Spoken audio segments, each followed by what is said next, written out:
e eu vi aquele ginásio cheio de meninas do Brasil inteiro, mais de 200 meninas fazendo teste. Ali a minha ficha caiu e entendi, né, que eu estava no melhor clube do Brasil. Na vida a gente não pode esperar acontecer, a gente tem que fazer acontecer. Oi, meu nome é Roseli e eu também sou uma guerreira.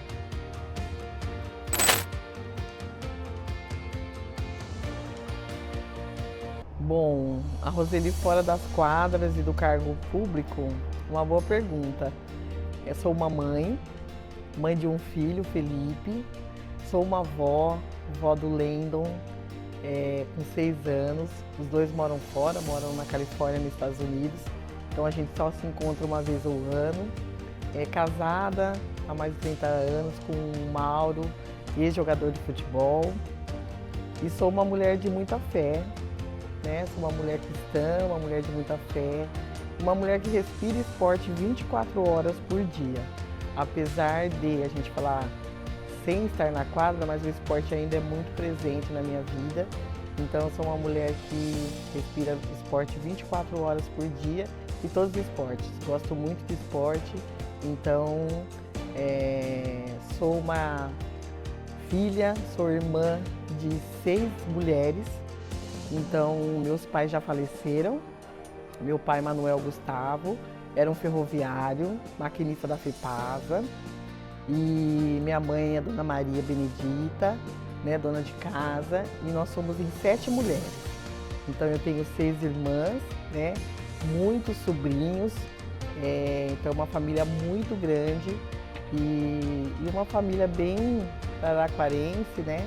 A gente sabe que muito tempo a ferrovia, a FEPASA, que guiava, né, a cidade. Meu pai foi um ferroviário e a gente tem muito orgulho porque eu andei muito de trem por conta do meu pai ser um maquinista da FEPASA. Olha, eu comecei muito cedo aqui em Araraquara, numa escola, né? Com 12 anos eu entendi que realmente eu seria uma jogadora de basquete quando eu fui num torneio em Jundiaí. E eu fui convidada para participar da equipe de Piracicaba, Unimep, que era a melhor equipe do Brasil na época. A gente fazia um parâmetro como se fosse hoje a Ferroviária, quando as meninas vêm fazer testes aqui. Eu fui para lá, mas eu já fui sem fazer teste, já fui contratada. Um diretor veio até minha casa, eu tinha 12 anos, conversou com os meus pais. E aí eu fui morar em Piracicaba. Então, se você pensar há mais de 40 anos atrás, isso daí é uma coisa, né, que é difícil da gente entender. Então, quando eu cheguei lá em Piracicaba e eu vi aquele ginásio cheio de meninas do Brasil inteiro, mais de 200 meninas fazendo teste, o time adulto estava treinando, a Paula, a médica Paula, fazia parte dessa equipe. Ali a minha ficha caiu e entendi, né, que eu estava no melhor clube do Brasil, que sim, realmente, se eu quisesse, eu me tornaria uma jogadora.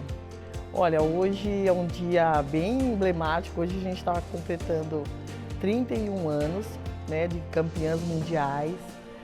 Foi há 31 anos atrás. Eu vejo assim que eu tive o privilégio de fazer parte de uma geração de ouro, da geração mais talentosa do basquete feminino, né? Nós ganhamos os principais títulos internacionais, que começou primeiro pelo Pan-Americano em 91, em Cuba, com o Fidel nos dando a medalha, depois 94 campeãs mundiais, depois 96 vice-campeã olímpicas. Então assim, eu participei da história do basquete feminino. Eu tenho o privilégio de falar que eu participei da equipe mais talentosa de basquete, né? Então, assim, para mim, eu vejo que eu conquistei tudo que eu gostaria, né? Como jogadora, depois como gestora, mas como jogadora eu acho que a minha geração conseguiu deixar um legado grande para o basquete feminino e eu fico muito feliz de ter feito parte dessa história. Então, eu estava revendo hoje, né, esse jogo. A gente fez o jogo contra a China, né? E a gente vê o quanto nós lutamos, né? Nós chegamos lá na Austrália totalmente desacreditadas, né? O jogo passava durante a madrugada, ninguém quase assistia. Aí depois a gente tem Quando entra o Luciano do Vale e começa a transmitir os jogos na Bandeirante, tudo muda porque as pessoas começam a assistir. Ele é uma pessoa que a gente tem muito carinho porque ele narrava com muita emoção, com muito coração, e fez com que as pessoas parassem, acordassem para assistir a gente. Nós chegamos lá, a gente vinha do Mundial 4 anos antes desse, de 94, a gente tinha ficado em 11º lugar, tinham 2 equipes. Então ninguém acreditava na gente, né? Então a gente era ali como se fosse mais uma equipe a ser vencida. E com o decorrer do campeonato a gente foi ganhando de equipes importantes, e aí as pessoas foram vendo que realmente o Brasil tinha conseguido mudar alguma coisa. E o que mudou? O que mudou que eu fico mais marcado foi que teve a junção de 3 gerações. Então a geração de Paula, Hortência, depois vem a geração intermediária, que sou eu, a Adriana, a Ellen, a Janete, e depois uma geração mais nova que é a Alessandra, a Cíntia Tuiu, a Leila.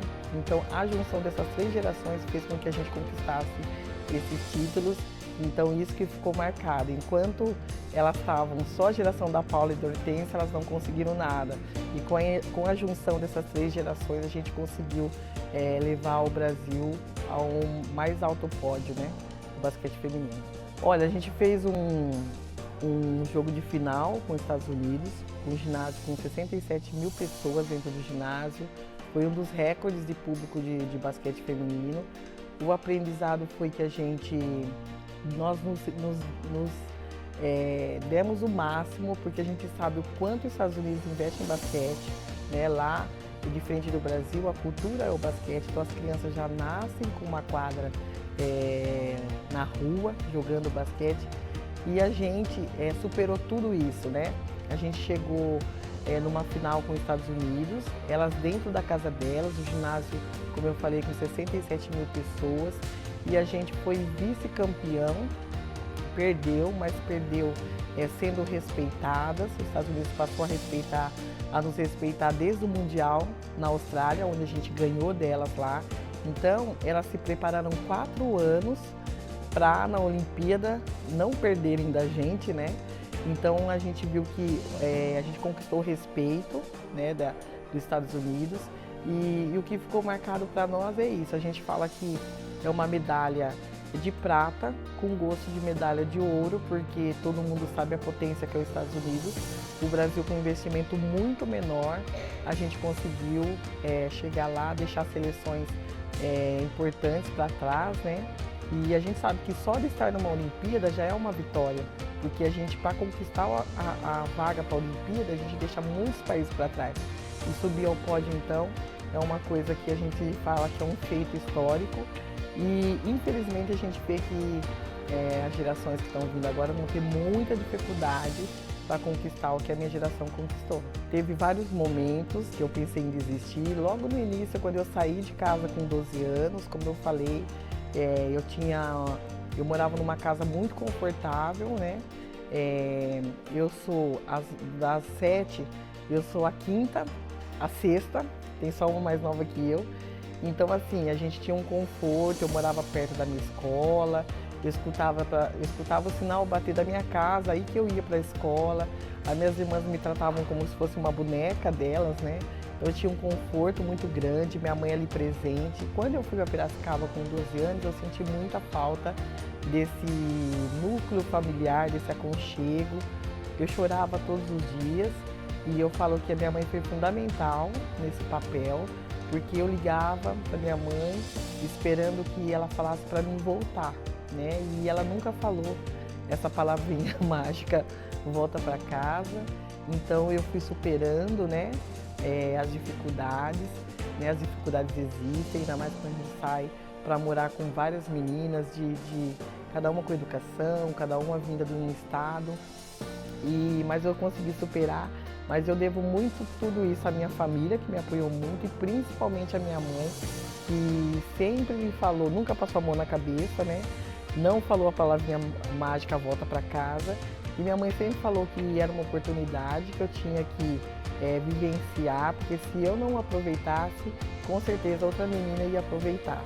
Então isso fez com que eu me mantivesse cada vez mais firme, treinando e conquistando tudo que conquistei. Eu fico muito feliz, sinceramente eu fico muito feliz porque a minha história é uma história de superação, uma história de muita garra, de muita entrega, né, para o esporte. Então eu fico muito feliz porque eu acho que realmente eu tenho muito a contribuir, né? Já dei minha contribuição, mas já tenho muito a contribuir como inspiração para jovens de hoje, né? De hoje em dia. Então eu fico muito feliz, eu acho que minha vida inspira, minha história inspira e eu vejo que eu posso contribuir ainda muito para os jovens, para as meninas principalmente, que gostam de esporte, que querem fazer esporte. Eu acho que é uma história de inspiração. Olha, é uma virada de chave grande, né? Em 2017, quando eu fui convidada para trabalhar como gestora, no início a gente fica um pouco apreensiva, porque mais de 20 anos dentro da quadra. Então no início eu fiquei meio apreensiva, mas eu já tinha estudado um pouco, já estava preparando, fazendo uma transição de jogadora para lá. Então fui fazer faculdade, já gostava muito de ler algumas coisas sobre gestão. Então no início eu assustei um pouco, mas depois eu acredito que eu consegui superar todas as expectativas, principalmente as minhas, que eram bem altas. Me dei muito bem na gestão esportiva, gosto muito de trabalhar agora fora da quadra, né? Deixando tudo pronto para os atletas. Eu falo que todos nós que somos ex-atletas, a gente, além da questão acadêmica, da questão teórica, a gente tem a experiência, né? E isso se torna tudo mais fácil. Então eu acredito que a gestão hoje é o que me move. Eu gosto de trabalhar na gestão, não estou trabalhando agora nesse momento, mas eu acredito que todo esse período de quase 8 anos que eu fiquei na gestão do esporte de Araraquara e finalizando como presidente da Fundesporte, eu acho que foram anos de muito aprendizado para mim, mas eu acredito que eu tenha passado muita coisa boa para os atletas e eu tenho feito uma ótima gestão. Eu acho que aqui Araraquara é um celeiro, né, de atletas em várias modalidades. A gente tem aí o futebol feminino, a gente tem o basquete feminino que estão se destacando e eu acho que é isso, eu acho que a gente tem que dar oportunidade para essas crianças terem a oportunidade de praticar o esporte, né? Eu acho que tudo começa com a oportunidade. Quando você tem uma criança, ela tem talento, mas se ela não tiver oportunidade, esse talento ele vai se perder. Então eu acho que o grande legado é dar oportunidade a todas as crianças praticarem o esporte e daí a gente sim tirar os talentos. Eu acho que eu venho de uma cultura, né, que eu vejo agora meu neto lá nos Estados Unidos, que eles têm a oportunidade de fazer todos os esportes, até eles escolherem qual esporte eles vão realmente seguir. E eu acho que a nossa função e o legado é esse, dar oportunidade a todos os jovens, a todas as crianças praticarem o esporte e assim a gente vai conseguir da quantidade tirar a qualidade. Eu acho que nosso esporte me ensinou muito, o esporte me trouxe muitas coisas boas, mas eu acho que duas coisas é a disciplina, né, e o respeito com as diferenças, né? O esporte me deu esse aprendizado, né, de saber respeitar as diferenças e saber que ninguém ganha nada sozinho, né? Você precisa do outro e você precisa que o outro esteja bem, né? Então, eu acho que essas três coisas foi que o esporte me deu: a disciplina, o respeito pelas diferenças e você saber que você não ganha nada sozinho, que você precisa cuidar do seu próximo, ter empatia para que juntos vocês conquistem as coisas. Nossa, é uma palavra forte, né? Eu gosto muito dessa palavra guerreira, acho que me define como mulher negra, pela minha história. Foi uma história de muita superação, uma história de muita luta, de muita renúncia. Então eu me sinto uma mulher guerreira, uma mulher vencedora. E essa palavra é uma palavra forte que acho que todas as mulheres se apropriam, né, desse nome, guerreira, porque nós sabemos que as mulheres enfrentam vários desafios. Eu, como uma mulher negra, meus desafios são maiores, né? E como uma mulher que vem do esporte, então eu me aproprio desse nome, guerreira, né? E eu sei que esse nome me define, né? Como pela minha trajetória, pela minha história. Eu acho que o primeiro passo é não desistir, né? As lutas, os obstáculos vão aparecer, né? E eu acho que a primeira coisa é não desistir, perseverar, né? E lutar pelos seus ideais, por realmente o que você pensa que você quer. Eu tive muitas dificuldades, como eu falei, tive momentos em que pensei em desistir, mas eu não desisti. Eu acho que a persistência, a perseverança é o que nos move e só assim a gente consegue alcançar o que realmente a gente pensa, o que a gente quer. Tem uma frase que eu gosto muito, que é do Michael Jordan, né, que fala que na vida a gente não pode esperar acontecer, a gente tem que fazer acontecer. Então que essas meninas jovens, atletas, façam acontecer, não esperem acontecer.